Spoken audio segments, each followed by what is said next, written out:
أعوذ بالله من الشيطان الرجيم.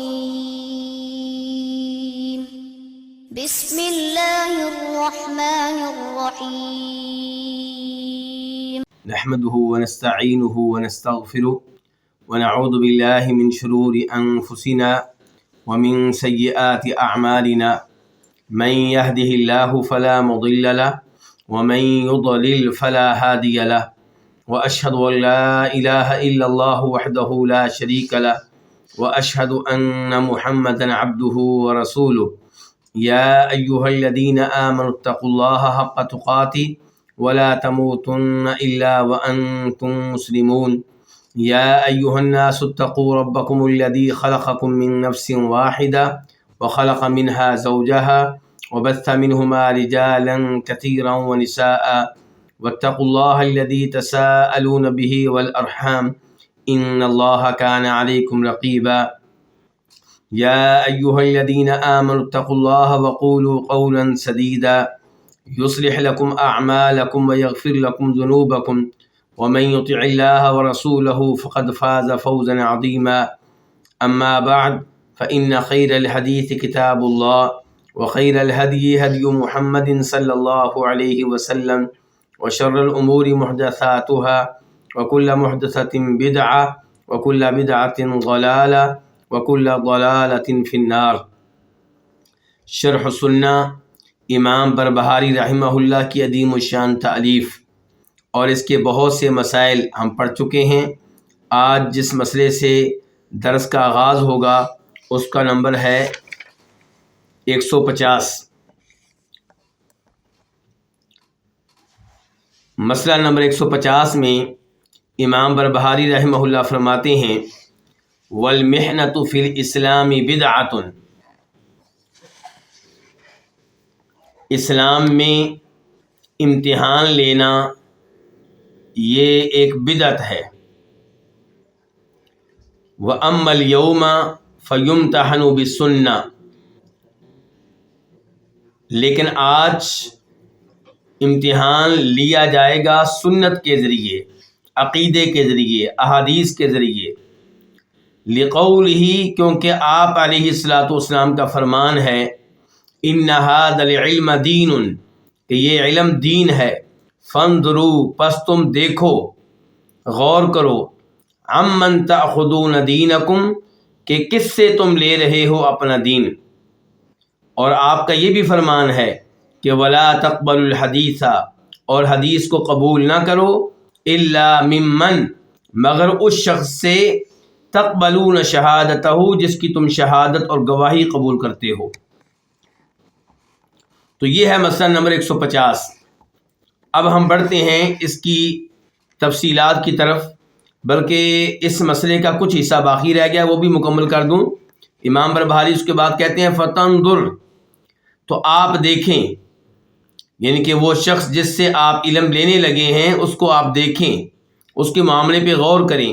فَإِنْ كَانَ، اگر وہ ہو صاحب سنت، فَإِنْ كَانَ صاحب سنت لَهُ مَعْرِفَةٌ صَدُوقٌ كَتَبْتَ عَنْهُ وَإِلَّا تَرَكْتَهُ، اگر کوئی صاحب سنت ہو، صحیح عقیدے والا ہو، لہو معرفہ، اس کے پاس علم ہو، یعنی کہ حدیث کا، صدوق، وہ صدوق ہو، کتبت عنہ، تو آپ اس سے علم لکھیں گے، لیں گے، احادیث لیں گے، وَإِلَّا تَرَكْتَهُ، ورنہ آپ اس کو چھوڑ دیں گے۔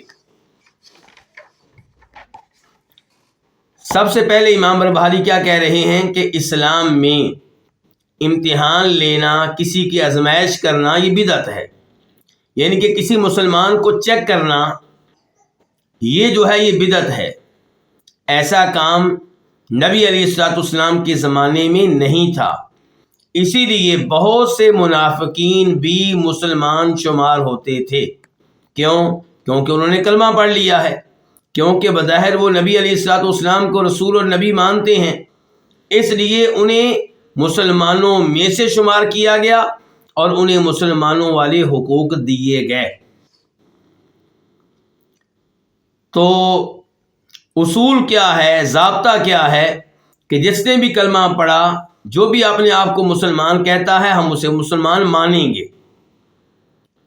اور اس کے اسلام کو مشکوک نہیں جانیں گے، لیکن یہ کام اس وقت تک درست تھا جب تک لوگ ایک رائے پہ تھے، نبی علیہ الصلاۃ والسلام کے زمانے میں تھے یا صحابہ کرام کے زمانے میں تھے تو وہ زمانہ آپ کے زمانے کے قریب تھا۔ لیکن آج امام بربہاری کہتے ہیں صورتحال مختلف ہے۔ امام بربہاری کس صدی میں کہہ رہے ہیں صورتحال مختلف ہے؟ آپ جانتے ہیں کہ امام بربہاری فوت ہوئے ہیں 329 ہجری میں، یعنی کہ چوتھی صدی ہجری کے آغاز میں کہہ لیں آپ، یا پہلی یعنی کہ پہلے 20-25 سالوں میں آپ کہہ لیں، جبکہ آج 15ویں صدی ہے۔ تو امام بربہاری اپنے زمانے میں کہہ رہے ہیں وَأَمَّا الْيَوْمُ، لیکن آج فَيُمْتَحَنُ بِالسُّنَّةِ، آج امتحان لیا جائے گا کس کے ذریعے؟ بسنتی، سنت کے ذریعے، درست عقیدے کے ذریعے۔ اچھا، امتحان کس کا لیا جائے گا؟ کیا ہر ایک کا لیا جائے گا؟ نہیں، ہر ایک کا نہیں لیا جائے گا۔ کیا ہر موقع پہ امتحان لیا جائے گا؟ نہیں، ہر موقع پہ نہیں لیا جائے گا۔ مثال کے طور پہ ایک آدمی کے ساتھ آپ رشتہ کرنا چاہتے ہیں، آپ بیٹی کا رشتہ دینا چاہتے ہیں یا ان کی لڑکی کا رشتہ دینا چاہتے ہیں، یہاں پہ آپ امتحان لیں گے، سوالات پوچھیں گے، چیک کریں گے ان کا عقیدہ ٹھیک ہے یا غلط ہے۔ آپ اگر کسی ایسے معاشرے میں رہتے ہیں جہاں پہ لوگ زیادہ تر قبر پرست ہیں، وہ اولیاء اور بزرگوں کی قبروں کے پاس کھڑے ہو کے ان سے دعائیں کرتے ہیں، ان کو پکارتے ہیں، ان کو مشکل کشا اور حاجت روا کہتے ہیں، ان کو داتا اور غوث اعظم کہتے ہیں، تو آپ پوچھیں گے کہ ان بزرگوں کے بارے میں آپ کیا قید کیا ہے۔ اگر وہ بزرگوں کو بزرگ مانتے ہیں بہت اچھی بات ہے، لیکن اگر بزرگوں کو اللہ تعالیٰ کے اختیارات دیتے ہیں، کہتے ہیں کہ یہ ہمیں بیٹا دیتے ہیں، یہ شفا دیتے ہیں، اس قسم کی صورتحال ہے، تو پھر ایسے لوگوں کے ساتھ زہر ہے کہ آپ رشتہ نہیں کریں گے، ان کے ساتھ آپ اس قسم کا تعلق قائم نہیں کریں گے۔ اسی طرح آپ علم لینے لگے ہیں تو آپ یہاں پہ دیکھیں گے جس سے علم لینے لگے ہیں وہ کیسا شخص ہے، کیا اس کا اپنا عقیدہ ٹھیک ہے؟ کہیں ایسا تو نہیں آپ اس سے علم لینے جائیں اور وہ آپ کو اسلام سے بھی محروم کر دے، وہ آپ کو شرک پہ لگا دے، وہ آپ کو بدعات پہ لگا دے۔ تو ایسے امور میں اور ایسے معاملات میں امتحان لیا جائے گا۔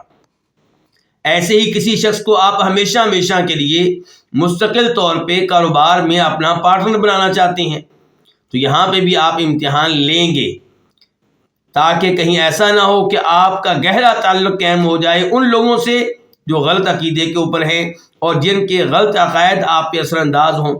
پھر آپ کہیں گے جی مجھے بتائیں ان کے ہاں یہ بدعت ہے، میں اس کا حصہ بنوں کہ نہ بنوں، ان کے ہاں 11ویں ہے میں اس میں جاؤں کہ نہ جاؤں، ان کے ہاں تیجا ہے میں اس میں جاؤں کہ نہ جاؤں، وہ رافضی لوگ ہیں، وہ محرم کے مہینے کو ماتم کے طور پہ مناتے ہیں، میں ان تقریبات کا حصہ بنوں کہ نہ بنوں، وہ تحفہ دیتے ہیں میں یہ لوں یا نہ لوں۔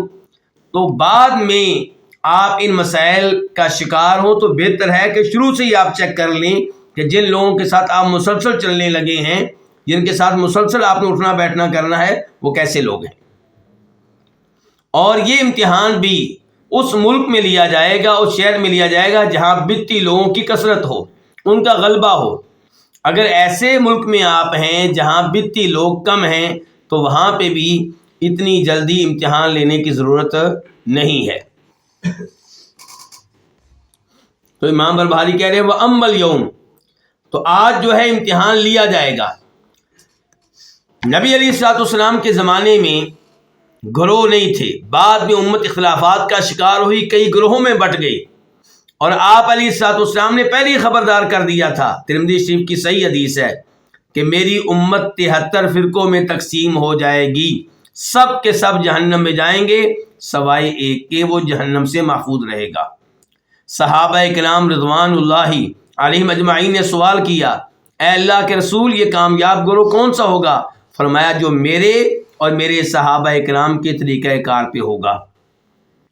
اب ظاہر ہے کہ آپ چیک کریں گے کہ جن کے ساتھ میں شادی کرنے لگا ہوں، جن کے ساتھ میں رشتہ قائم کرنے لگا ہوں، یہ کس گروہ کا حصہ ہیں؟ کیا یہ نبی علیہ الصلوۃ والسلام اور صحابہ کرام کے منہج اور طریقہ کار پہ ہیں، یا ان لوگوں نے دین میں نئے کام نکال لیے ہیں؟ اگر ان کا تعلق ایسے گروہ سے ہے جنہوں نے دین میں نئے کام نکالے ہیں، بعد میں دین میں اضافہ کیا ہے، نبی علیہ الصلوۃ والسلام کے دیے ہوئے دین پہ اکتفا نہیں کیا، تو ظاہر ہے کہ آپ ان سے بچنے کی کوشش کریں گے۔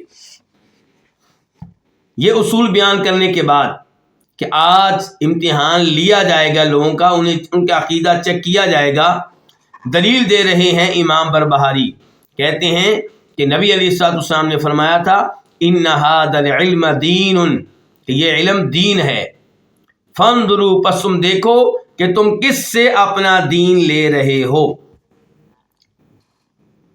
یہاں پہ پہلے نمبر پہ امام بربہاری اس کو حدیث قرار دے رہے ہیں، کیا واقعی یہ حدیث ہے نبی علیہ الصلوۃ والسلام کی؟ تو اس کا جواب یہ ہے کہ بالکل یہ حدیث نہیں ہے، امام بربہاری کو غلط فہمی ہوئی ہے، یہ حدیث نہیں ہے، البتہ اس کو بطور حدیث روایت کیا گیا ہے۔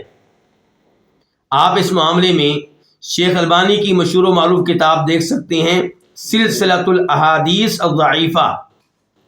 اس کتاب میں شیخ البانی نے ان روایات کو جمع کیا ہے جنہیں لوگ بیان کرتے ہیں، حدیث کے طور پہ روایت کرتے ہیں، لیکن ان کی نسبت نبی علیہ الصلوۃ والسلام کی طرف درست نہیں ہے، ثابت نہیں ہے۔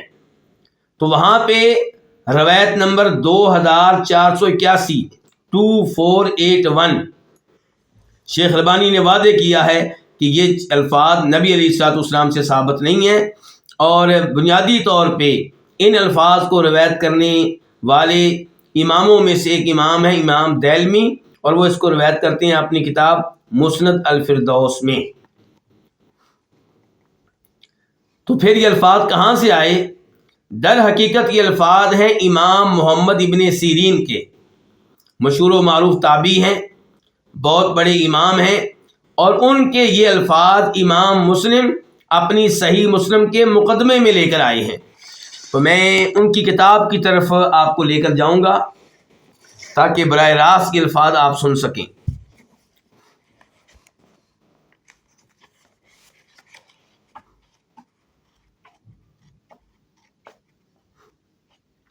اور میں یہاں پہ یہ بھی بیان کرنا چاہوں گا کہ آپ علماء حدیث کی محنت دیکھیں کہ امام مسلم نے امام ابن سیرین کے الفاظ 20 سند کے ساتھ روایت کیے ہیں، یعنی کہ واضح کیا ہے کہ یہ الفاظ مجھ تک کیسے پہنچے۔ مثال کے طور پہ وہ کہتے ہیں کہ مجھے یہ الفاظ بیان کیے حسن بن ربیع نے، اور وہ کہتے تھے ہمیں یہ الفاظ بیان کیے حماد بن زید نے، اور حماد بن زید ان کو روایت کرتے ہیں ایوب سے اور ہشام سے، اور وہ دونوں روایت کرتے ہیں امام محمد ابن سیرین سے، بلکہ پھر ایک اور سند سے بھی لے کر آئے ہیں۔ امام مسلم کہتے ہیں کہ ہمیں یہ الفاظ بیان کیے فضیل نے، اور فضیل نے کس سے؟ ہشام سے، اور وہ پھر آگے مخلد بن حسین کی سند ہے، وہ بھی ہشام سے، یعنی کہ ہشام سے روایت کرنے والے حماد بن زید بھی ہیں، اور فضیل بھی ہیں، مخلد بن حسین بھی ہیں، اور ہشام روایت کرتے ہیں محمد ابن سیرین سے۔ تو کتنی احتیاط کی ہے علماء اہل حدیث نے کہ نبی علیہ الصلوۃ والسلام کے الفاظ اور احادیث بیان کرنے میں انہوں نے بڑی محنتیں کی ہیں، اس کے ساتھ ساتھ صحابہ کرام کے الفاظ، تابعین کے الفاظ بیان کرنے میں بھی انہوں نے محنتیں کی ہیں۔ اور آج لوگ بیٹھے بٹھائے اپنے موبائل کے ذریعے لوگوں کو بھیج دیتے ہیں اقوال زرعی کہ جناب علی رضی اللہ عنہ نے یہ کہا، امام جعفر صادق نے یہ کہا، فلاں امام نے یہ کہا، شیخ عبدالقادر جیلانی رحمہ اللہ نے یہ کہا۔ چیک نہیں کرتے کہ انہوں نے واقعی کہا ہے یا سنی سنائی بات ہے۔ چیک کرنا چاہیے، تحقیق کرنی چاہیے، دین تحقیق کا نام ہے، سنی سنائی باتوں کا نام نہیں ہے۔ تو امام ابن سیرین کیا کہہ رہے ہیں؟ ان ھذا العلم دین، یہ علم کیا ہے؟ یہ دین ہے۔ فانظروا، پس تم دیکھو، غور کرو، عمن تأخذون دینکم، کہ تم کس سے اپنا دین لے رہے ہو۔ اس کے بعد امام مسلم رحمہ اللہ مزید روایت کرتے ہیں، امام ابن سیرین سے ایک اور سند کے ساتھ کہ لم یکونوا یسألون عن الاسناد، کہ شروع میں ابتدائی دور میں لوگ سند کے بارے میں نہیں پوچھتے تھے، یعنی کہ کوئی کہہ دیتا اللہ کے رسول نے یہ کہا ہے، اس کی بات مان لیتے تھے۔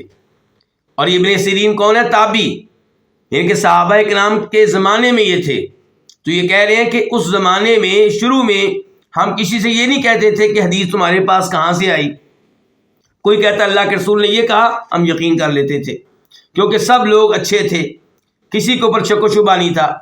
کہتے ہیں کہ لم یکونوا یسألون عن الاسناد فلما وقعت الفتنہ، لیکن جب فتنہ واقع ہو گیا، جناب عثمان بن عفان کو لوگوں نے شہید کر دیا اور اس قسم کے فتنے شروع ہو گئے، تو قالو، اب علماء کرام نے، تابعین نے احتیاط کی، کہا سموا لنا رجالکم، اب اگر کوئی کہتا اللہ کے رسول نے یہ کہا ہے تو اس سے پوچھتے کہ تجھے یہ حدیث کس نے بیان کی، تو پھر دیکھا جاتا، فینظر، پھر دیکھا جاتا الی اہل سنہ، اگر حدیث بیان کرنے والا اہل حدیث ہوتا، اہل سنت ہوتا، بدتی نہ ہوتا، فیؤخذ حدیثہم، تو ان کی حدیث لے لی جاتی، اور اگر وہ بدتی ہوتا فلا یؤخذ حدیثہم، تو ان کی حدیث نہ لی جاتی۔ تو یہی کچھ یہاں پہ بیان کر رہے ہیں امام بربہاری، کہتے ہیں کہ امتحان لیا جائے گا اس آدمی کا جس سے آپ علم لینے لگے ہیں کہ اس کا اپنا عقیدہ کیسا ہے، اس کے اپنے نظریات کیسے ہیں، یہ نہیں کہ ہر ایک سے آپ دین لیں۔ کبھی آپ کہیں کہ جناب ہم جاوید احمد غامدی سے دین لینے لگے ہیں، کبھی آپ کہیں ہم انجینئر علی مرزا سے دین لینے لگے ہیں۔ جو لوگ خود مشکوک ہیں، جن کے اپنے عقائد ٹھیک نہیں ہیں، کیا آپ ان سے دین کا علم لیں گے؟ وہ آپ کے اوپر اثر انداز ہوں گے، آپ کو قرآن و حدیث سے دور کر دیں گے۔ اور فرماتے ہیں نبی علیہ الصلوۃ والسلام ولا تقبلوا الحدیث الا ممن تقبلون شہادتہ، اور حدیث کو قبول نہ کرو مگر ان لوگوں سے ہی جن کی شہادت قبول کرتے ہو، یعنی کہ جیسے گواہی ہر ایک کی نہیں قابل قبول ہوگی، عدالت میں گواہی کس کی قابل قبول ہوگی؟ جس کا اپنا کردار ٹھیک ہو، جو جھوٹ نہ بولنے والا ہو، جو کبیرہ گناہوں کا ارتکاب نہ کرتا ہو، جو فاسق و فاجر نہ ہو۔ اگر کسی آدمی کے بارے میں ثابت ہو جائے کہ وہ عام گفتگو میں جھوٹ بولتا ہے تو اس کی گواہی قابل قبول نہیں ہوگی۔ جس کی گواہی قابل قبول نہیں ہے اس سے علم لینا بھی جائز نہیں ہے، اس کی احادیث بھی قابل قبول نہیں ہوں گی۔ یہ بیان کر رہے ہیں یہاں پہ امام بربہاری، لیکن یہ الفاظ بھی حدیث نہیں ہے۔ امام بربہاری کہہ رہے ہیں کہ یہ حدیث ہے، ہاں اس کو بطور حدیث روایت کیا گیا ہے یقیناً، مثال کے طور پہ خطیب بغدادی اسے روایت کرتے ہیں الکفایہ فی علم الروایہ میں، اور خطیب بغدادی اس کو روایت کرتے ہیں تاریخ بغداد میں بھی۔ لیکن شیخ البانی رحمہ اللہ اپنی کتاب سلسلۃ الاحادیث الضعیفہ میں 3090 3090 اس روایت کے نیچے لکھتے ہیں باطل، کہ یہ حدیث نبی علیہ الصلوۃ والسلام کی طرف جب آپ منسوب کریں گے تو یہ الفاظ باطل ہیں، آپ سے الفاظ بالکل ثابت نہیں ہیں اور نہ ہی ان کی نسبت آپ کی طرف کرنی چاہیے۔ لیکن یہ اصول ٹھیک ہے کہ آپ حدیث اسی سے لیں گے جس کی شہادت قابل قبول ہوگی۔ اور یہاں پہ میں آپ کو ایک اور کتاب کی طرف لے کر جاؤں گا، کتاب کا نام ہے ضوابط الجرح والتعدیل، کہ کسی راوی کو عادل قرار دینے کے اور کسی راوی کو مجروح، یعنی کہ ایسا راوی جس کی روایت قابل قبول نہیں ہوگی، اس معاملے میں اصول کیا ہیں، ضوابط کیا ہیں۔ یہ اس کا صفحہ نمبر ہے 20۔ چنانچہ یہاں پہ وہ وعدے کر رہے ہیں کہ علماء حدیث کا موقف یہ ہے کہ حدیث اسی سے لی جائے گی جو کیا ہو، عادل ہو۔ اب عادل جو ہے وہ کون ہوتا ہے، یہ بتا رہے ہیں، کہتے ہیں کہ جو کافر ہوگا وہ عادل نہیں ہے، غیر مسلم عادل نہیں ہے، مینٹل جو ہے وہ عادل نہیں ہے، بدتی شخص جو ہے وہ عادل نہیں ہے، جو کبیرہ گناہوں کا ارتکاب کرے وہ عادل نہیں ہے، یا صغیرہ گناہ مسلسل کرے، اس پہ ڈٹ جائے، اسے چھوڑنے کے لیے تیار نہ ہو تو وہ بھی عادل نہیں ہے، جس کے اوپر جھوٹ بولنے کی تہمت ہو وہ عادل نہیں ہے، جس کا جھوٹ بولنا ثابت ہو جائے خصوصاً حدیث بیان کرنے میں وہ بھی عادل نہیں ہے۔ تو اس سے آپ اندازہ لگا سکتے ہیں کہ حدیث بیان کرنے کے معاملے میں، احادیث لینے کے معاملے میں کتنی احتیاط کی ہے علماء حدیث نے۔ تو امام بربہاری کہتے ہیں کہ فتنظر، آپ چیک کریں گے، آپ دیکھیں گے اس شخص کو جس سے آپ حدیث لینے لگے ہیں۔ فَإِن كَانَ صَاحِبُ سُنَّةٍ لَهُ مَعْرِفَةٌ، اگر وہ درست عقیدے والا ہے اور علم حدیث کا اس کے پاس علم ہے، صدوق، اور وہ سچ کہنے والا ہے، سچ بولنے والا ہے، جھوٹ بولنے والا نہیں ہے، كَتَبْتَ عَنْهُ، تو آپ اس سے حدیث لکھیں گے، وَإِلَّا تَرَكْتَهُ، ورنہ آپ اس کو چھوڑ دیں گے، یعنی کہ اس سے آپ یہ علم نہیں لیں گے۔ یہ تھا مسئلہ نمبر 150۔ اب ہم چلتے ہیں مسئلہ نمبر 151 کی طرف، 151۔ امام بربہاری یہاں پہ کہتے ہیں وَإِذَا أَرَدْتَ الِاسْتِقَامَةَ عَلَى الْحَقِّ وَطَرِيقِ أَهْلِ السُّنَّةِ قَبْلَكَ فَاحْذَرِ الْكَلَامَ وَأَصْحَابَ الْكَلَامِ، اگر آپ حق پہ قائم رہنا چاہتے ہیں اور آپ سے پہلے جو اہل سنت تھے، حدیث پہ چلنے والے تھے، درست عقیدے والے تھے، ان کے راستے پہ چلنا چاہتے ہیں، فحذر الکلام، تو آپ علم کلام سے بچ جائیں، علم کلام سے خبردار رہیں۔ واصحاب الکلام، اور اصحاب کلام سے بھی خبردار رہیں، جو علم کلام کو اپنانے والے ہیں، اس سے محبت رکھنے والے ہیں، اس کو رواج دینے والے ہیں۔ والجدال، اور آپ بحث و مباحثہ سے دور رہیں۔ والمراء، اور جھگڑا کرنے سے دور رہیں۔ والقیاس، اور قیاس سے آپ بچ کر رہیں۔ والمناظرۃ فی الدین، اور دین کے معاملے میں مناظرہ کرنے سے آپ دور رہیں۔ فإن استماعک منہم، کیونکہ آپ کا ان کی بات غور سے سننا، وإن لم تقبل منہم، اگرچہ آپ ان کی یہ باتیں قبول نہ کریں، یقدح الشک فی القلب، یہ چیز آپ کے دل میں شک پیدا کر دے گی۔ وکفا بہ قبولا، اور یہی بات کافی ہے ان کی بات قبول کرنے کے لیے۔ فتہلک، تو پھر آپ ہلاک ہو جائیں گے، برباد ہو جائیں گے۔ وما كانت زندقۃ قط ولا بدعۃ ولا هوى ولا ضلالۃ الا من الکلام والجدال والمراء والقیاس، زندیقیت کبھی نہیں رہی، اور نہ ہی بدعت، اور نہ ہی خواہش پرستی، اور نہ ہی گمراہی، مگر علم کلام کی وجہ سے، اور بحث و مباحثہ کرنے کی وجہ سے، اور جھگڑے کرنے کی وجہ سے، اور قیاس کی وجہ سے۔ وہی ابواب البدع، اور یہ چیزیں یعنی کہ زندگیت، بدعتیں، خواہش پرستی، گمراہی، اور علم کلام، بحث و مباحثہ، قیاس، یہ چیزیں کیا ہیں؟ بدعت کے دروازے ہیں، اور شکوک کے دروازے ہیں، شکوک و شبہات کے دروازے ہیں، اور زندیقیت کے دروازے ہیں، لادینیت کے دروازے ہیں۔ تو یہ تھا مسئلہ نمبر 151۔ تو مسئلہ نمبر 151 میں امام بربہاری کن چیزوں سے منع کر رہے ہیں؟ علم کلام سیکھنے سے، علم کلام میں مبتلا ہونے سے، علم کلام کا مطالعہ کرنے سے، اور جو متکلمین ہیں، اصحاب کلام ہیں، ان کی مجالس میں بیٹھنے سے، ان کی کتب پڑھنے سے، ان کی گفتگو سننے سے۔ اور ایسے ہی منع کر رہے ہیں الجدال، بحث و مباحثہ کرنے سے۔ اچھا، سب سے پہلے انہوں نے خبردار کیا، وارننگ دی ہے ہمیں کس کے بارے میں؟ علم کلام کے بارے میں۔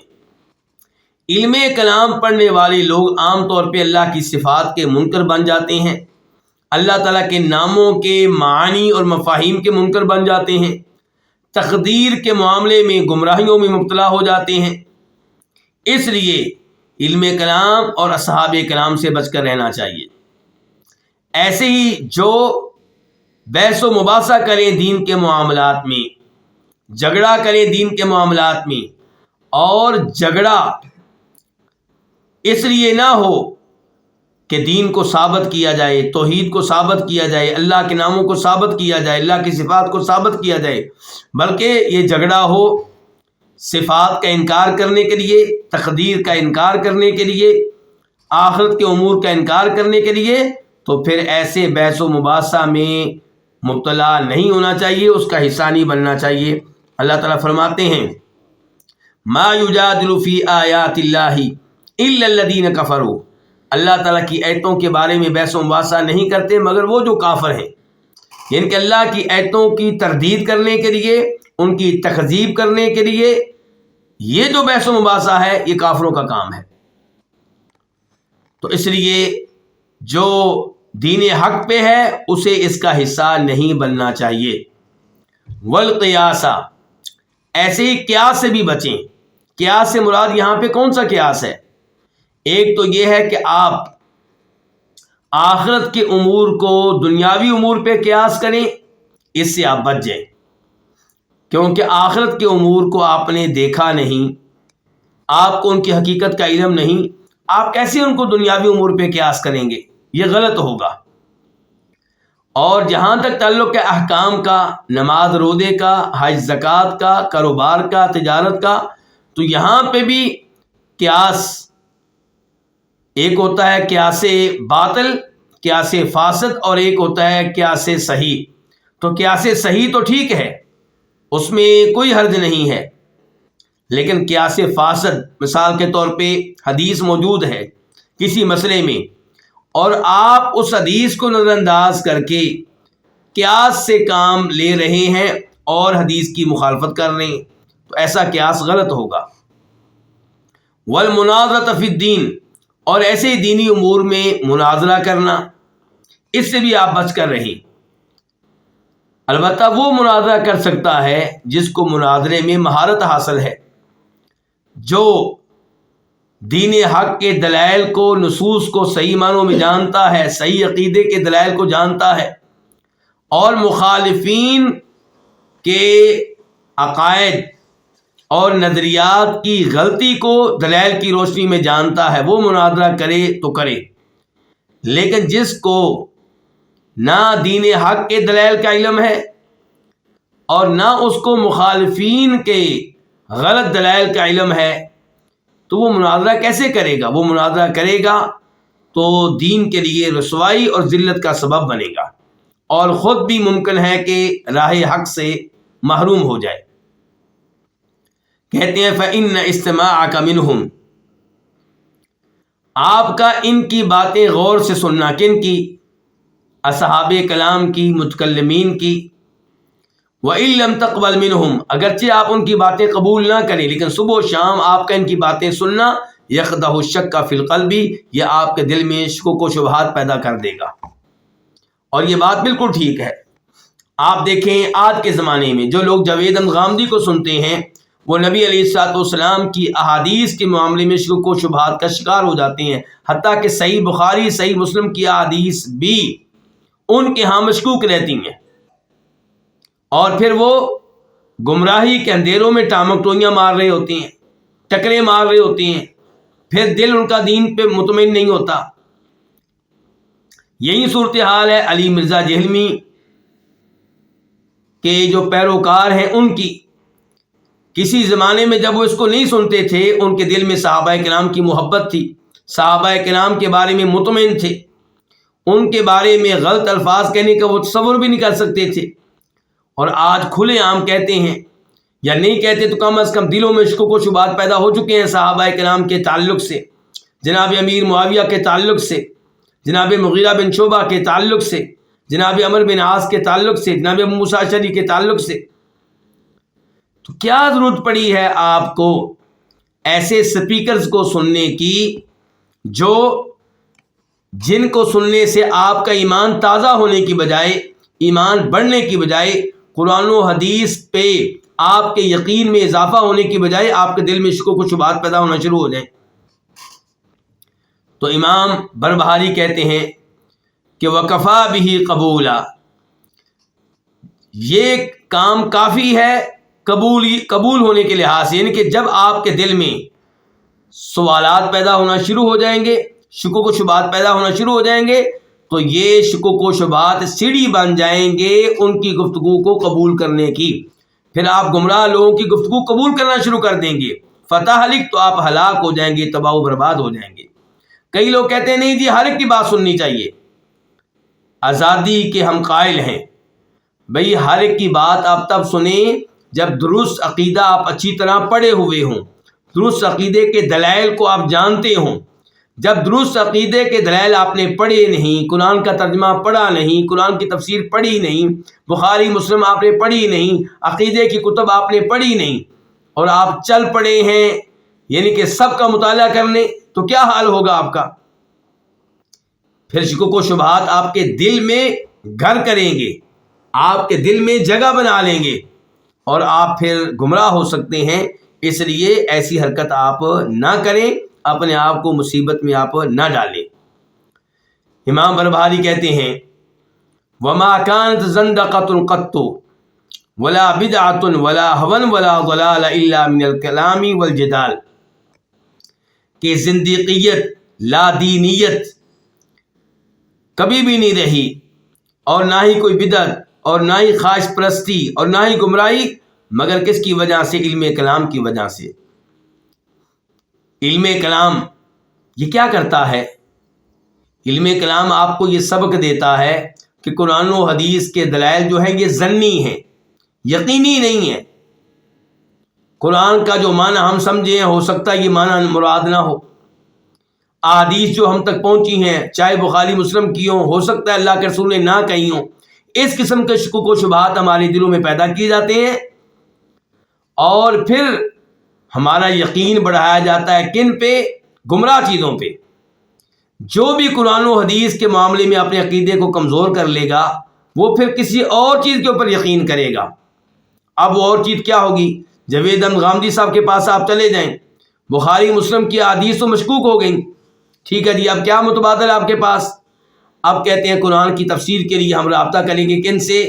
زمانہ جاہلیت کے شعراء کے جو قصیدے ہیں، جو اشعار ہیں، ان کے ذریعے قرآن کو سمجھیں گے، احادیث نہیں، احادیث کے ذریعے نہیں.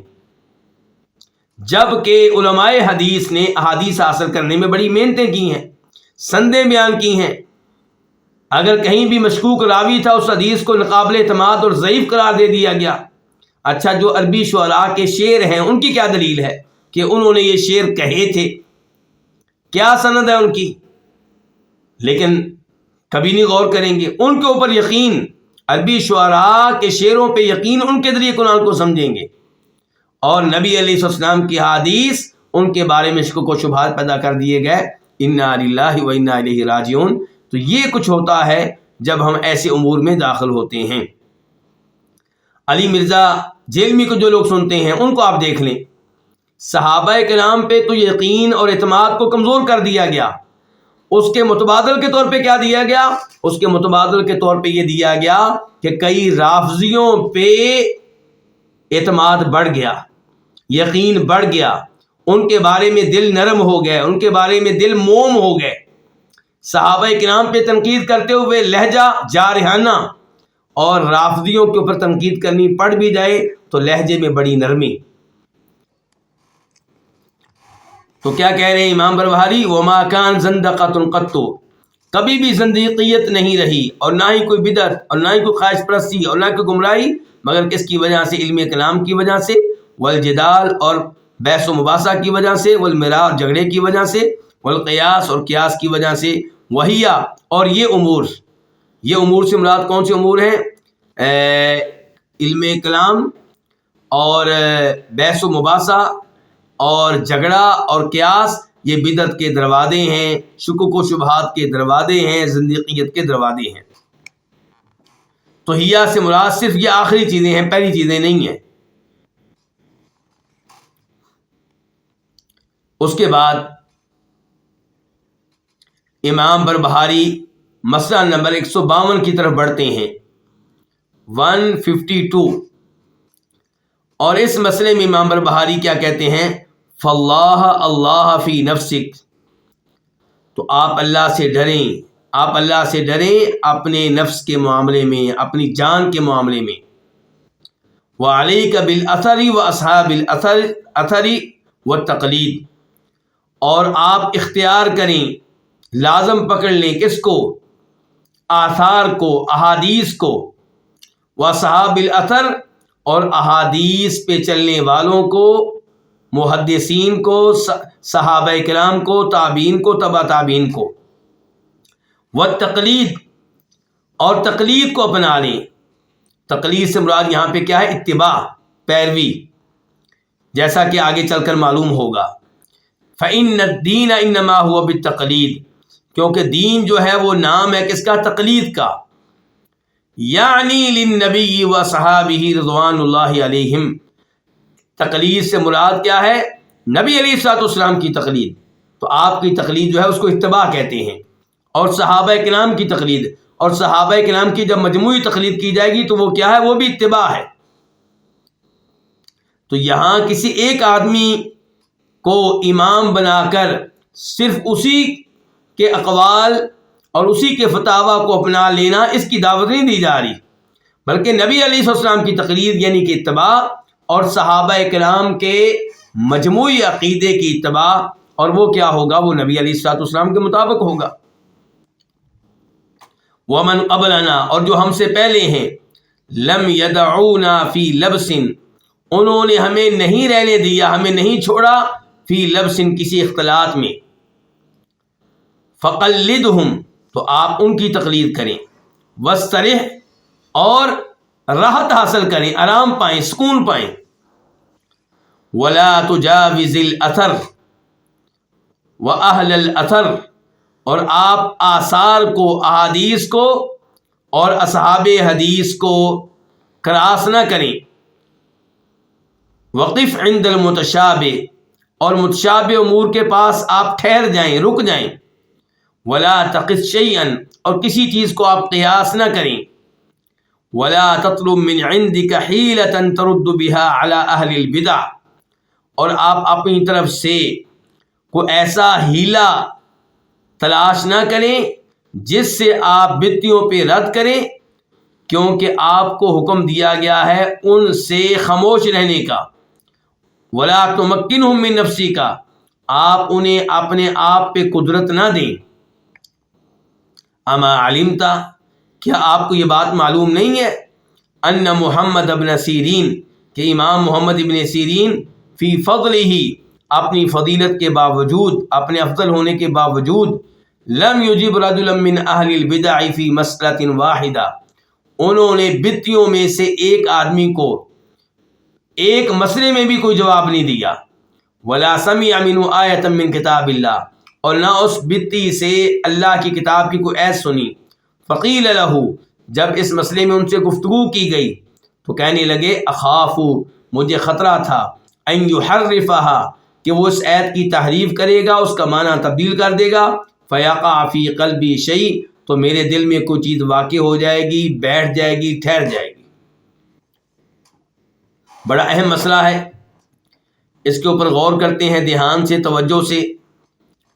سب سے پہلے تو یہ کہ امام بربہاری کہہ رہے ہیں فاللہ اللہ فی نفسک، آپ اللہ سے ڈریں، آپ اللہ سے ڈریں اپنے نفس کے معاملے میں، یعنی کہ اپنے اوپر رحم کریں، اپنے آپ کو خطرات میں نہ ڈالیں، شکوک و شبہات میں نہ ڈالیں، بدعتیوں کی مجالس میں نہ بیٹھا کریں، ان کے دروس نہ سنا کریں، ان کی گفتگو نہ سنا کریں، اپنے اوپر رحم کریں آپ۔ یہ جو آپ کہتے ہیں نا کہ ہر ایک کی بات سننی چاہیے، ہر ایک کے پاس جانا چاہیے، آپ کا دل اور آپ کی عقل اتنی طاقتور نہیں ہے۔ آپ اس انداز سے چلتے ہوئے اپنے آپ کو ہلاکت میں ڈال بیٹھیں گے، جہنم کی آگ کا ایندھن بنا بیٹھیں گے۔ اپنے اوپر رحم کریں، اپنے اوپر ترس کریں، اپنے نفس کے معاملے میں اللہ سے ڈریں۔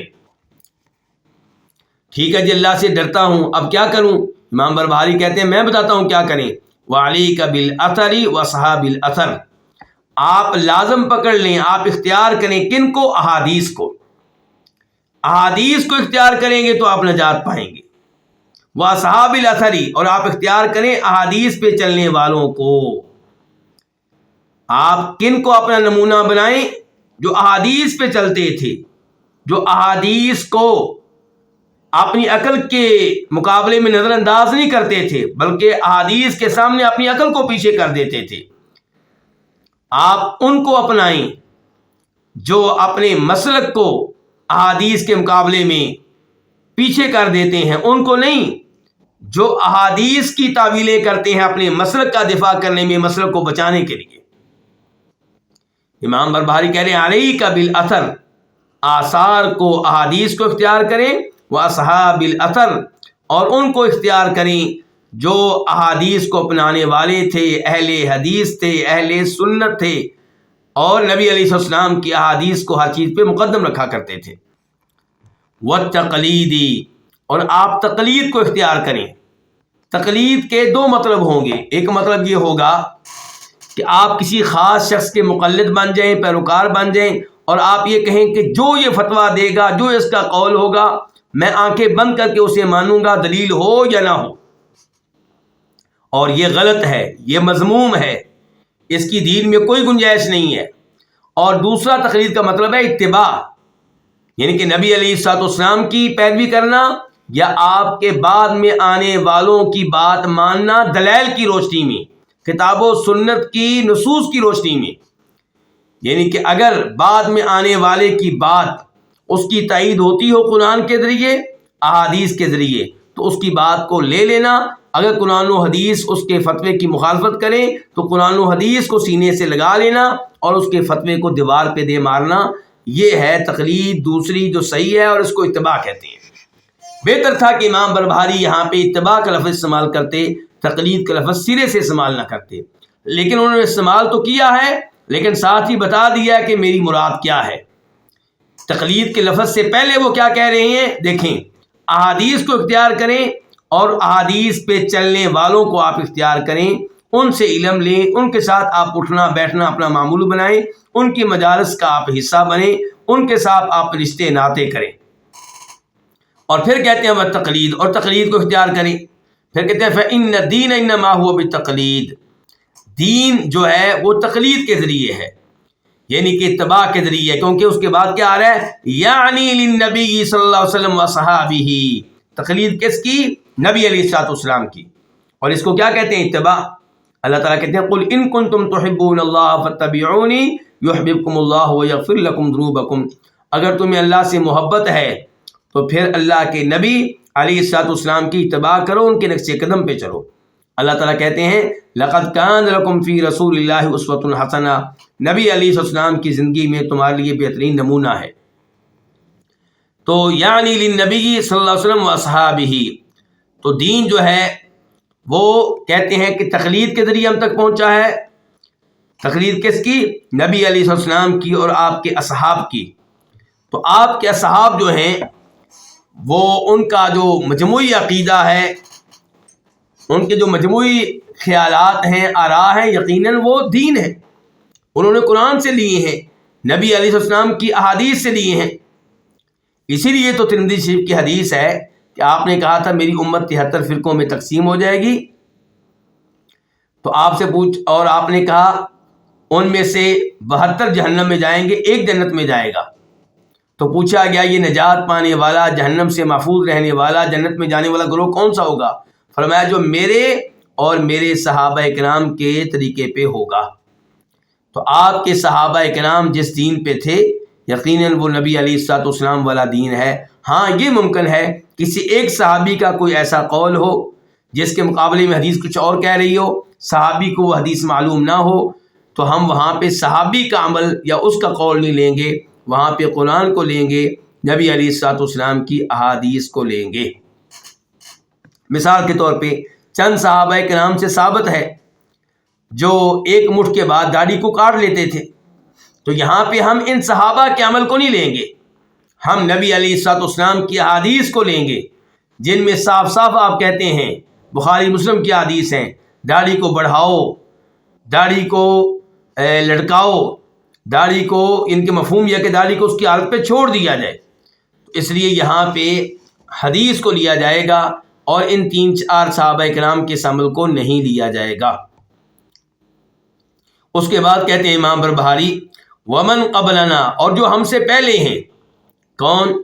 صحابہ کرام، تابعین، تبع تابعین، سلف صالحین، لم یدعونا فی لبس، انہوں نے ہمیں اختلاط میں نہیں چھوڑا، حیرت میں نہیں چھوڑا، یعنی کہ وعدے دین ہم تک ہمیں دے کر گئے ہیں، وہ ہمیں گمراہیوں میں چھوڑ کر نہیں گئے، بدعات میں چھوڑ کر نہیں گئے، صاف ستھرا دین ہم تک پہنچا کر گئے ہیں۔ یہ کہنا چاہتے ہیں امام بربہاری، کہتے ہیں ومن قبلنا، جو ہم سے پہلے ہیں، لم یدعونا، انہوں نے ہمیں نہیں رہنے دیا، ہمیں نہیں چھوڑا، فی لبس، اختلاط میں، کسی شبے میں، کسی حیرت میں، فقلدہم، اس لیے آپ ان کے پیچھے چلیں، یعنی کہ ان کی اتباع کریں، ان کے پیچھے چلیں دلائل کی روشنی میں، وسرح، اور آپ سکون پائیں، راحت پائیں، کیونکہ اگر آپ صحابہ کرام کے نقش قدم پہ چلیں گے تو پھر آپ کو کیا ملے گا؟ آپ کو سکون ملے گا، آپ کو راحت ملے گی، آپ مطمئن ہوں گے۔ اور اگر آپ صحابہ کرام کے نقش قدم پہ نہیں چلیں گے تو پھر آپ پریشان رہیں گے کہ پتہ نہیں دین حق کیا ہے، پتہ نہیں یہ ٹھیک ہے کہ وہ ٹھیک ہیں۔ ان چکروں میں آپ اس وقت تک رہیں گے جب تک آپ حدیث اور احادیث پہ چلنے والے لوگوں کو نہیں اپنائیں گے، اس وقت تک آپ کیا رہیں گے؟ پریشان رہیں گے۔ آپ کہیں گے ہمیں پتہ نہیں، کوئی مولوی کیا کہتا ہے، کوئی مولوی کیا کہتا ہے، یہ اس مسلک والے کہتے ہیں ہم حق پہ ہیں، اس مسلک والے کہتے ہیں ہم حق پہ ہیں۔ لیکن جب آپ نے یہ عزم کر لیا کہ میں نے قرآن پہ چلنا ہے، نبی علیہ السلام کی حدیث پہ چلنا ہے، صحابہ کرام کے منہج اور طریقہ کار پہ چلنا ہے، انشاءاللہ آپ سکون پا جائیں گے، کیونکہ آپ کو پتہ ہوگا کہ میں قرآن پہ چل رہا ہوں، میں احادیث پہ چل رہا ہوں، میں صحابہ کرام کے نقش قدم پہ چل رہا ہوں۔ کہتے ہیں کہ ولا تجاوز الاثر واہل الاثر، اور آپ کراس نہ کریں احادیث کو اور اہل حدیث کو، ان کو آپ کراس نہ کریں، ان سے آگے نہ بڑھیں، ان کے نقش قدم پہ آپ چلیں۔ وقف عند المتشابہ، اچھا اب یہ دیکھیں کتنے عظیم الفاظ ہیں کہ آپ احادیث اور اصحاب حدیث ان کے نقش قدم پہ چلیں، ان کو کراس نہ کریں۔ اب جو لوگ بدعات پہ چلتے ہیں وہ ان کو کراس کرتے ہیں۔ مثال کے طور پہ عید میلاد النبی منانا صلی اللہ علیہ وسلم، کیا حدیث میں آیا؟ بالکل نہیں آیا۔ کیا صحاب حدیث عید میلاد النبی منایا کرتے تھے؟ بالکل نہیں منایا کرتے تھے، نہ صحابہ کرام، نہ تابعین، نہ تبع تابعین۔ محرم کے مہینے کو بطور ماتم منانا، کیا یہ کام احادیث میں آیا؟ کیا احادیث پہ چلنے والے صحابہ کرام، تابعین، تبع تابعین کام کیا کرتے تھے؟ بالکل نہیں کیا کرتے تھے۔ جو یہ کام کر رہے ہیں وہ کیا کر رہے ہیں؟ وہ کراس کر رہے ہیں احادیث کو اور اصحاب حدیث کو، صحابہ کرام کو، تابعین کو، تبع تابعین کو، اور یہ کام درست نہیں ہے۔ ایسی ہی تمام بدعتیں ہیں، جتنی بھی بدعتیں ہیں وہ ایسی ہیں۔ اب بدعات کو لوگ بہت اچھا سمجھتے ہیں اور ان کے دلوں میں یہ بدعات اترتی ہیں، لیکن آپ یہ دیکھیں کہ آپ اس انداز سے کراس کر رہے ہیں احادیث کو اور اصحاب حدیث کو۔ کہتے ہیں وقف عند المتشابہ، متشابہ چیز کے پاس آپ رک جائیں، مشکوک چیز کے پاس آپ رک جائیں، اس کے اوپر آپ غور کریں، اگر وہ واضح ہو جائے تو ٹھیک، واضح نہ ہو تو آپ اس کے بارے میں خاموشی اختیار کریں، اور جب تک واضح نہیں ہوتی آپ کیا کریں؟ اس معاملے میں جو پختہ علماء کرام ہیں، محقق علماء کرام ہیں، ان سے آپ رابطہ کریں۔ وقف عند المتشابہ ولا تقص شیئا، اچھا متشابہ سے مراد کیا ہے؟ کیا دین میں متشابہ چیزیں ہیں؟ سورہ آل عمران کے شروع میں اگر آپ آیت پڑھیں گے تو آپ کو پتہ چلے گا، اللہ تعالیٰ فرماتے ہیں قرآن کی کچھ آیتیں متشابہ ہیں اور کچھ محکم ہیں۔ تو جو اہل حق ہیں وہ متشابہ آیتوں کو سمجھتے ہیں محکم آیتوں کی روشنی میں، اور جو گمراہ لوگ ہیں وہ متشابہ آیتوں کو پکڑ کر بیٹھ جاتے ہیں اور محکم آیتوں کو نظر انداز کر دیتے ہیں۔ یہاں پہ یہ وعدے کر دوں، جیسا کہ امام ابن تیمیہ نے وعدے کیا، امام ابن القیم رحمہ اللہ نے وعدے کیا، بذات خود قرآن کریم کی کوئی بھی آیت متشابہ نہیں ہے، قرآن کریم سارے کا سارا واضح ہے۔ لیکن مسئلہ کیا ہے کہ کچھ آیتیں کچھ لوگوں کے لیے متشابہ بن جاتی ہیں، ان کو شبہ لگ جاتا ہے، ان کے لیے ان میں اشتباہ پیدا ہو جاتا ہے، اور میری اس بات کو، بلکہ امام ابن تیمیہ کی اس بات کو، امام ابن القیم رحمہ اللہ کی اس بات کو آپ سمجھ سکتے ہیں اس حدیث کی روشنی میں جو صحیح حدیث ہے، جس میں فرماتے ہیں نبی علیہ الصلوۃ والسلام کہ ان الحلال بین وان الحرام بین، حلال چیزیں بھی واضح ہیں، حرام چیزیں بھی واضح ہیں، وبینہما امور مشتبہات لا یعلمہن کثیر من الناس، حلال اور حرام کے بیچ میں کچھ ایسے امور ہیں جو مشتبہ ہیں، جو مشکوک ہیں، جن کے بارے میں بہت سے لوگ علم نہیں رکھتے۔ غور کیجیے گا الفاظ پہ، اللہ کے رسول یہ نہیں کہہ رہے کہ مشتبہ چیزیں ایسی ہیں، متشابہ چیزیں ایسی ہیں جن کا علم کوئی بھی نہیں رکھتا، نہیں، آپ کہہ رہے ہیں کہ کچھ مشکوک چیزیں ایسی ہیں، متشابہ چیزیں ایسی ہیں، مشتبہ چیزیں ایسی ہیں جن کا کئی لوگوں کو علم نہیں ہوتا۔ اس کا مطلب ہے کچھ لوگوں کو ان کا بھی علم ہوتا ہے۔ اس کا مطلب یہ ہوا کہ دین پورے کا پورا محکم ہے، واضح ہے، اس میں کوئی اشکال نہیں ہے۔ جہاں اشکال پیدا ہوتا ہے وہ اشکال چند لوگوں کے اعتبار سے ہے، پورا، ورنہ دین بذات خود جو ہے اس میں کوئی بھی چیز ایسی نہیں ہے جو مشتبہ ہو یا متشابہ ہو۔ تو کہہ رہے ہیں وقف عند المتشابہ، وہ چیز جس میں آپ کو شبہ لگ جائے اس کے پاس کیا کریں، آپ رک جائیں، ٹھہر جائیں۔ ولا تقص شیئا، اور آپ کسی چیز کو قیاس نہ کریں، یعنی کہ آخرت کے امور کو دنیاوی امور کے اوپر آپ قیاس نہ کریں۔ اللہ تعالیٰ کی صفات کو مخلوق کی صفات پہ آپ قیاس نہ کریں۔ آپ یہ نہ کہیں کہ اگر ہم نے اللہ کے ہاتھ مان لیے تو پھر اللہ کے ہاتھ بندوں کی طرح ہوں گے، تو بندوں کے ہاتھوں میں تو کمزوریاں ہوتی ہیں، تو اللہ کے ہاتھوں میں بھی کمزوریاں ماننی پڑیں گی، اس لیے اللہ کے ہاتھوں کا انکار کر دو۔ آپ کو کس نے کہا تھا کہ آپ اللہ کے ہاتھوں کو قیاس کریں اور ان کو ملائیں مخلوق کے ہاتھوں سے؟ خالق کے ہاتھ ایسے ہی عظیم ہے جیسے خالق خود عظیم ہے، اور مخلوق کے ہاتھ ایسے ہی کمزور ہیں، عیبوں سے بھرپور ہیں جیسے مخلوق میں عیب پائے جاتے ہیں، اور مخلوق کمزور ہے اور عیبوں سے بھرپور ہے۔ تو اس لیے قیاس کرنے والا معاملہ جو ہے عقیدے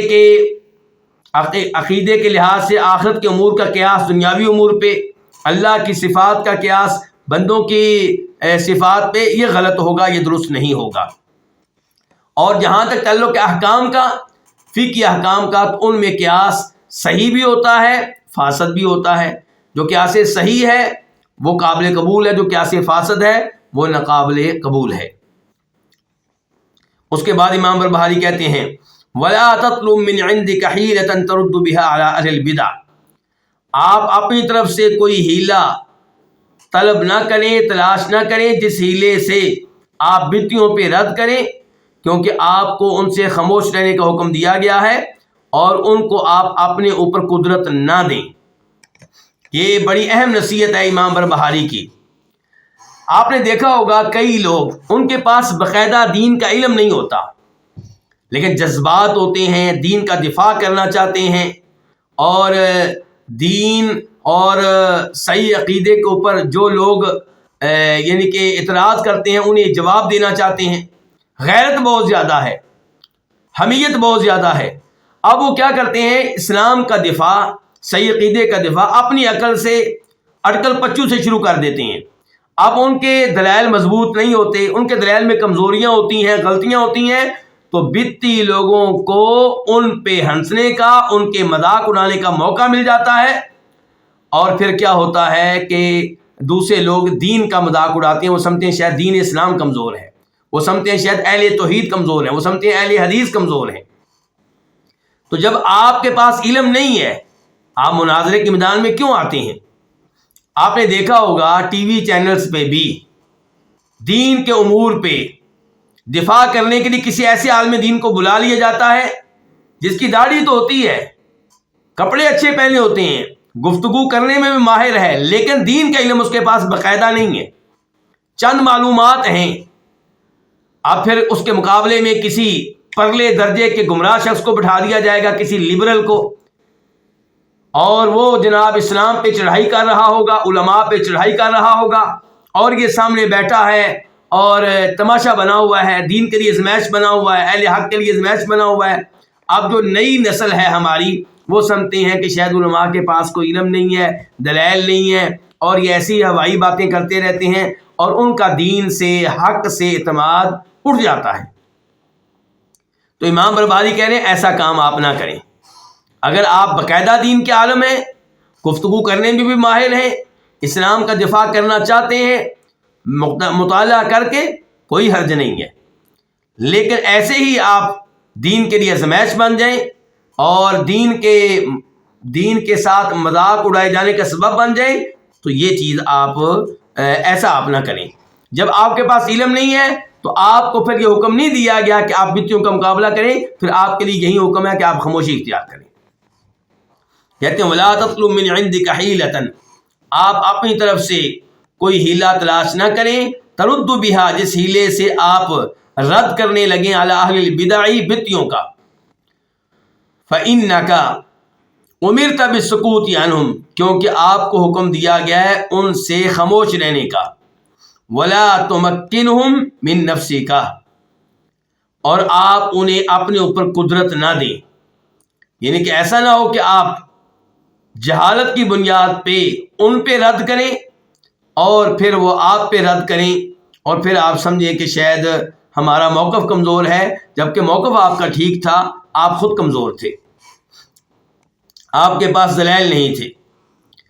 اس کے بعد کہتے ہیں امام بھربہاری، اما علمتا، کیا آپ کو یہ بات معلوم نہیں ہے، ان محمد بن سیرین فی فضلہ، محمد بن سیرین اپنی فضیلت کے باوجود، فضیلت کیا ہے، تابعی ہیں، جناب انس بن مالک کے شاگرد ہیں، صحابہ کرام سے علم لیا ہوا ہے، انس بن مالک کے ذات کردہ غلام تھے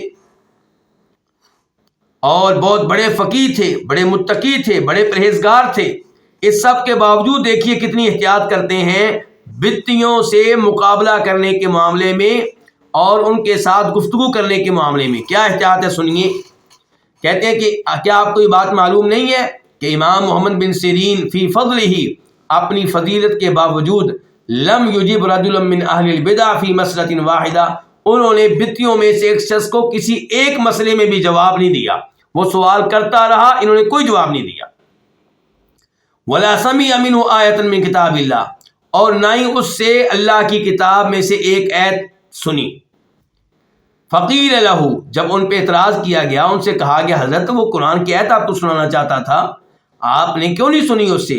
فقال، تو فرمانے لگے، اخاف، مجھے ڈر تھا، ان یحرفہا، کہ وہ اس آیت کی تحریف کرے گا، اس کا غلط معنی بیان کرے گا، فیقع فی قلبی شیء، تو میرے دل میں کوئی چیز واقع ہو جائے گی، ٹھہر جائے گی، اور ان کے وہ شک و شبہ میرے دل میں بیٹھ جائے گا، تو آیت کے اوپر جو میرا یقین ہے وہ اٹھ جائے گا، وہ جو شبہ ہے ہو سکتا ہے میرے دل میں بیٹھ جائے اور باہر نہ نکلے۔ عبرت حاصل کرنی چاہیے مجھے اور آپ کو، جو فیس بک کھول کے ہر ایک کی تقریریں سننی شروع کر دیتے ہیں، کبھی کسی بدعی کی، کبھی کسی رافضی کی، کبھی منکرین احادیث میں سے کسی ایک کی، ہر ایک کہتے ہیں جی ہر ایک سے کو سننا چاہیے، جی ہر ایک کو سننا یہ آپ کو مہنگا پڑے گا اگر آپ حق پہ ہیں تو، یا پھر آپ کہہ دیں کہ آپ حق کے اوپر نہیں ہیں۔ جب آپ کو پتا ہے کہ قرآن حق ہے، احادیث حق ہیں، صحابہ کرام کا عقیدہ اور منہج حق ہے، پھر دائیں بائیں ہر ایک کو سننے کی کیا ضرورت پڑی ہے آپ کو، جبکہ آپ خود علم میں پختہ نہیں ہیں، علم میں آپ کچے ہیں۔ امام محمد بن سیرین کا یہ قول کہاں پہ آیا ہے، کس کتاب میں آیا ہے؟ تو یہ بہت سی کتب میں آیا، ان میں سے ایک کتاب ہے امام دارمی کی سنن، تو آئیے میں آپ کو وہاں لے کر چلتا ہوں تاکہ یہ پورا قول باقاعدہ پڑھ سکیں۔ یہ امام بربہاری کی کتاب میرے ہاتھ میں ہے، یہاں پہ اس کا نمبر ہے 401، اور باب کا نام کیا ہے؟ جس باب میں امام بربہاری امام محمد بن سیرین کے اس موقف کو لے کر آئے اس کا نام ہے باب اجتناب اہل الاہواء والبدع والخصومہ۔ باب اس بارے میں ہے کہ جو خواہش پرست لوگ ہیں، یعنی کہ جو حق آ بھی جائے تو اسے قبول نہیں کرتے، بس جی میرا دل نہیں مانتا، تو جو خواہش پرست لوگ ہیں، بدعی لوگ ہیں، جھگڑالو لوگ ہیں، ان سے بچ کر رہنا، یہ باب ہے۔ تو یہاں پہ امام دارمی جو اس کتاب کے مؤلف ہیں، یعنی کہ عبداللہ بن عبد الرحمن ابن فضل بن بہرام الدارمی، فوت ہوئے ہیں 255 ہجری میں، یہ اپنی سند سے، اور سند صحیح ہے، اسماء بن عبید سے روایت کرتے ہیں، وہ کہتے ہیں کہ دخل رجلان من اصحاب الاہواء علی ابن سیرین، دو بدتی آدمی، خواہش پرست آدمی آئے ابن سیرین کے پاس، فقالا، تو دونوں کہنے لگے، یا ابا بکر، اے ابو بکر، یہ کس کی کنیت ہے؟ امام محمد ابن سیرین کی، نحدثک بحدیث، ہم آپ کو ایک حدیث بتانا چاہتے ہیں، ایک حدیث سنانا چاہتے ہیں۔ قال لا، تو انہوں نے کہا کہ نہیں، میں آپ لوگوں سے یہ حدیث نہیں سنوں گا۔ قال، ان دونوں آدمیوں نے کہا فنقرأ علیک آیۃ من کتاب اللہ، چلے ہم آپ کے سامنے قرآن کی ایک آیت پڑھتے ہیں۔ قال لا، ابن سیرین نے کہا میں ایک آیت بھی نہیں سنوں گا تم سے۔ لتقومان عنی، تم میرے پاس سے اٹھ کے چلے جاؤ، او لاقومن، یا میں اٹھ کے چلا جاتا ہوں، یعنی کہ میں تمہارے ساتھ بیٹھنا نہیں چاہتا، تمہارے ساتھ گفتگو نہیں کرنا چاہتا۔ قال، یہ راوی کہتے ہیں فخرجا، وہ دونوں آدمی نکل کر چلے گئے۔ فقال بعض القومی، تو کسی نے کہا یا ابا بکر، اے ابو بکر، وما كان عليك ان يقرأ عليك آیۃ من کتاب اللہ تعالی، اس میں کیا حرج تھا کہ وہ آپ کے سامنے قرآن کی آیت پڑھ دیتے؟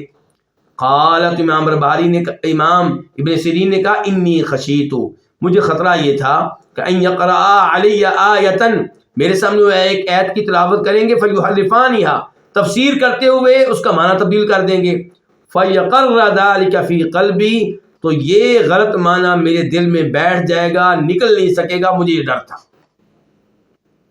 تو یہاں سے مجھے اور آپ کو عبرت حاصل کرنی چاہیے، بلکہ یہاں پہ میں ایک دو اور آثار بھی آپ کے سامنے رکھ دوں، چونکہ امام دارمی کی کتاب کھول لی ہے تو ایک دو اور چیزیں آپ کے سامنے رکھ دوں جن کا تعلق ہے ہمارے آج کے باب سے۔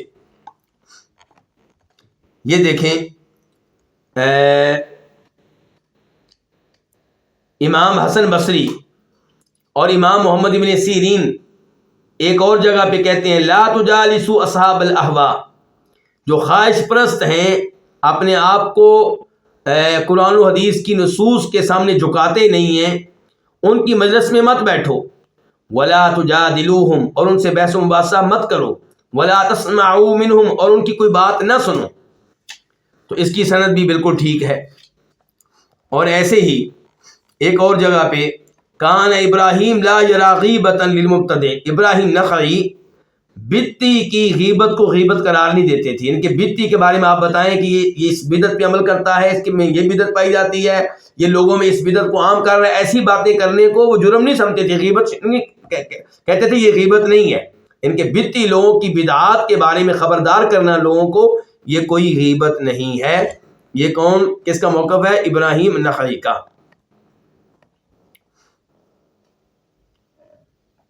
اور ابو قلابہ کہتے ہیں لا تجالسوا اہل الاہواء ولا تجادلوہم، خواہش پرست لوگوں کی مجلس میں آپ نہ بیٹھیں، ان سے بحث و مباحثہ نہ کریں، فانی لا آمن ان یغمسوکم فی ضلالتہم، میں بے خوف نہیں ہوں اس بات سے کہ وہ آپ کو اپنی گمراہی میں ڈبو دیں، او یلبسوا علیکم ما کنتم تعرفون، یا جس چیز کے بارے میں آپ کے پاس علم ہے اس کے بارے میں آپ کو وہ شکوک و شبہات میں مبتلا کر دیں۔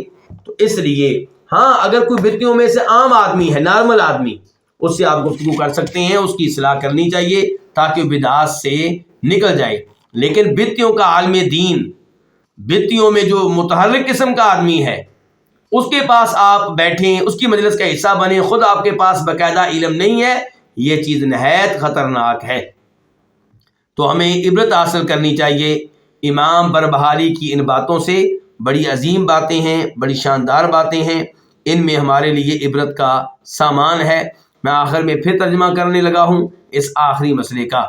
کہتے ہیں فاللہ اللہ فی نفسک، آپ اللہ سے ڈریں، آپ اللہ سے ڈریں، دو بار کہا ہے فاللہ اللہ، آپ اللہ سے ڈریں، آپ اللہ سے ڈریں، فی نفسک، اپنے نفس کے معاملے میں، وعلیک بالاثر واصحاب الاثر والتقلید، اور آپ اختیار کریں احادیث کو اور اصحاب احادیث کو، وتقلیدی، اور تقلید یعنی کہ اتباع کو، فإن الدین انما هو بالتقلید، کیونکہ دین جو ہے وہ تقلید کے ذریعے ہے، اتباع کے ذریعے ہے، یعنی ہم تک کیسے پہنچا ہے؟ دوسروں کے ذریعے پہنچا ہے۔ یعنی للنبی صلی اللہ علیہ وسلم و صحابہ، یہاں پہ تقلید سے مراد کس کی تقلید لے رہے ہیں امام بربہاری؟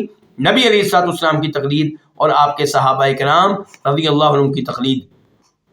ومن قبلنا، پھر کہتے ہیں جو ہم سے پہلے لوگ تھے یعنی کہ سلف صالحین، صحابہ کرام، تابعین، تبع تابعین، لم یدعونا فی لبس، انہوں نے ہمیں نہیں رہنے دیا کسی شبے میں. فقلدہم، آپ ان کی پیروی کریں، واسترح، اور سکون پائیں، راحت حاصل کریں. ولا تجاوز الاثر واہل الاثر، آپ احادیث اور اصحاب احادیث کو کراس نہ کریں، ان سے آگے نہ نکلیں. وقف عند المتشابہ، اور جس چیز میں آپ کو شبہ لگ جائے اس کے پاس آپ رک جائیں. ولا تقص شیئا، اور کسی چیز کو آپ قیاس نہ کریں.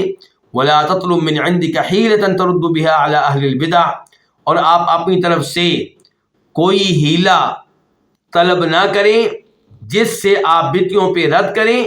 فإنك أمرت بالسکوت عنهم، کیونکہ آپ کو ان کی طرف سے خاموش رہنے کا حکم دیا گیا ہے. ولا تمکنوا من نفسک، آپ انہیں اپنے اوپر قدرت نہ دیں. اما علمت، کیا یہ بات آپ کو معلوم نہیں ہے، ان محمد بن سیرین فی فضلہ، محمد ابن سیرین نے اپنی فضیلت کے باوجود لم یجب رجلا من اہل البدع فی مسئلۃ واحدہ، بدعتوں میں سے ایک آدمی کو کسی ایک مسئلے میں بھی جواب نہیں دیا، اور نہ ہی اس سے کوئی آیت اللہ کی کتاب کی سنی. جب ان سے کہا گیا تو انہوں نے کہا مجھے ڈر لگتا ہے کہ وہ اس آیت کی تحریف کرے گا تو میرے دل میں کوئی چیز بیٹھ جائے گی. یاد رہے کہ امام محمد بن سیرین کا یہ رویہ اس آدمی کے بارے میں تھا جس کے بارے میں جانتے تھے کہ یہ بدعتی ہے اور میرے اوپر اثر انداز ہونے کے لیے آیا ہے، اس سے گفتگو کروں گا تو فائدہ نہیں اٹھائے گا، الٹا مجھے گمراہ کرنے کی کوشش کرے گا، میرے دل میں شکوک و شبہات داخل کر کے جائے گا. اگر آپ صاحب علم ہیں اور کوئی بدعتی آپ کے پاس آتا ہے اور وہ بھی ماہر ہے اور آپ بھی ماہر ہیں اور آپ جانتے ہیں کہ آپ اس کے اوپر اثر انداز ہوں گے، اس کی اصلاح کر لیں گے، تو اللہ سے مدد مانگتے ہوئے اس کی اصلاح کریں، اس میں کوئی حرج نہیں ہے. اور اگر کوئی عام بدعتی ہے، عالم دین نہیں ہے، اور آپ سمجھتے ہیں کہ آپ اس سے گفتگو کر سکتے ہیں، اس کی اصلاح کر سکتے ہیں، تو اس میں بھی انشاءاللہ کوئی حرج نہیں ہے. اللہ رب العزت سے دعا ہے کہ اللہ تعالی ہمیں صحیح عقائد اپنانے کی توفیق عنایت فرمائے، بدعات سے اور اہل بدعات سے محفوظ رکھے. وآخر دعوانا ان الحمد للہ رب العالمین.